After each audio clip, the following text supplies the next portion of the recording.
Hello दोस्तों, आज की कहानी का नाम जब टूटा कालिदास का घमंड। तो आइए चलिए कहानी को शुरू करते हैं। गर्मी का मौसम था, धूप काफी तेज थी और कालिदास को प्यास लगी थी। थोड़ी तलाश करने पर उन्हें एक टूटी झोपड़ी दिखाई दी। झोपड़ी के सामने एक कुआं भी था। उसी समय झोपड़ी से एक छोटी बच्ची मटका लेकर निकली। बच्ची ने कुएं से पानी भरा और वहां से जाने लगी। कालिदास उसके पास जाकर बोले, बालिके, बहुत प्यास लगी है, जरा पानी पिला दो। बच्ची ने पूछा, मैं आपको नहीं जानती, पहले आप अपना परिचय दीजिए। कालिदास को लगा, मुझे कौन नहीं जानता भला, परिचय देने की क्या आवश्यकता। फिर भी प्यास से बेहाल थे तो बोले, बालिके, तुम अभी छोटी हो, इसलिए मुझे नहीं जानती। घर में कोई बड़ा हो तो उसको भेजो, वह मुझे देखते ही पहचान लेगा। मेरा बहुत दूर दूर तक नाम और सम्मान है, मैं एक बड़ा विद्वान हूँ। कालिदास के घमंड भरे वचनों से अप्रभावित बालिका बोली, संसार में सिर्फ दो ही बलवान हैं और उन दोनों को मैं जानती हूँ। अपनी प्यास बुझानी है तो उन दोनों के नाम बताओ। थोड़ा सोचकर कालिदास बोले, मुझे नहीं पता, तुम ही बता दो, मगर मुझे पानी पिला दो। बालिका बोली, दो बलवान हैं, अन्न और जल। भूख और प्यास में इतनी शक्ति है कि बड़े से बड़े बलवान को भी झुका दें। देखिए प्यास ने आपकी क्या हालत बना दी है। कालिदास चकित रह गए। बड़े बड़े विद्वानों को पराजित कर चुके कालिदास एक बच्ची के सामने निरुत्तर खड़े थे। बालिका ने पुनः पूछा, सत्य बताइए, कौन हैं आप। कालिदास थोड़े नरम होकर बोले, मैं बटोही हूँ। मुस्कुराते हुए बच्ची बोली, आप अभी भी झूठ बोल रहे हैं।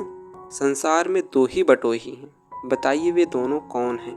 तेज प्यास ने पहले ही कालिदास की बुद्धि छीड़ कर दी थी, पर लाचार होकर उन्होंने फिर से अनभिज्ञता व्यक्त कर दी। बच्ची बोली, एक स्थान से दूसरे स्थान तक बिना थके जाने वाला बटोही कहलाता है। बटोही दो हैं, चंद्रमा और सूर्य। आप तो थक गए हैं, भूख प्यास से बेदम हैं, आप कैसे बटोही हो सकते हैं। इतना कहकर बालिका ने पानी से भरा मटका उठाया और झोपड़ी के भीतर चली गई। अब तो कालिदास और भी दुखी हो गए। इतने अपमानित वह जीवन में कभी नहीं हुए थे। प्यास से शरीर की शक्ति घट रही थी, दिमाग चकरा रहा था। उन्होंने आशा से झोपड़ी की तरफ देखा। तभी अंदर से एक वृद्ध स्त्री निकली। उसके हाथ में खाली मटका था। वह कुएं से पानी भरने लगी। अब तक काफी विनम्र हो चुके कालिदास बोले, माते, पानी पिला दीजिए, बड़ा पुण्य होगा। स्त्री बोली, बेटा, मैं तुम्हें जानती नहीं, अपना परिचय दो तो मैं अवश्य पानी पिला दूंगी। कालिदास ने कहा, मैं मेहमान हूँ, कृपया पानी पिला दें। स्त्री बोली, तुम मेहमान कैसे हो सकते हो। संसार में दो ही मेहमान हैं, धन और यौवन। इन्हें जाने में समय नहीं लगता। सत्य बताओ, कौन हो तुम।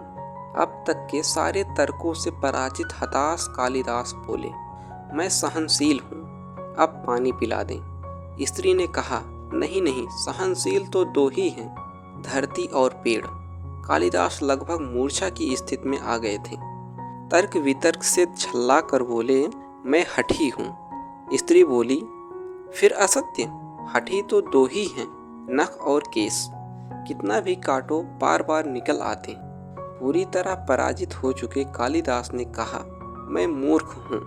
स्त्री फिर बोली, नहीं, तुम मूर्ख कैसे हो सकते हो। मूर्ख दो ही हैं, पहला राजा, जो बिना योग्यता के भी सब पर शासन करता है, और दूसरा दरबारी, जो राजा को प्रसन्न करने के लिए गलत बात पर भी तर्क करके उसको सही सिद्ध करने की चेष्टा करता है। कालिदास वृद्धा के पैरों में गिर पड़े और पानी की याचना में गिड़गिड़ाने लगे। उठो वत्स। आवाज सुनकर कालिदास ने ऊपर देखा तो साक्षात माता सरस्वती वहां खड़ी थी। कालिदास पुनः नतमस्तक हो गए। माता ने कहा, शिक्षा से ज्ञान आता है, न कि अहंकार। तुमने मान और प्रतिष्ठा को ही अपनी उपलब्धि मान लिया और अहंकार कर बैठे, इसलिए मुझे तुम्हारे चक्षु खोलने के लिए स्वांग करना पड़ा। इस प्रकार कालिदास को अपनी नश्वर विद्वता का भान हो गया। दोस्तों, हमें कभी भी अहंकार नहीं करना चाहिए। क्योंकि इससे हमारा ही सर्वस्व नाश होता है। दोस्तों, कहानी पसंद आई हो तो वीडियो को लाइक और चैनल को सब्सक्राइब जरूर करें। Thank you for watching.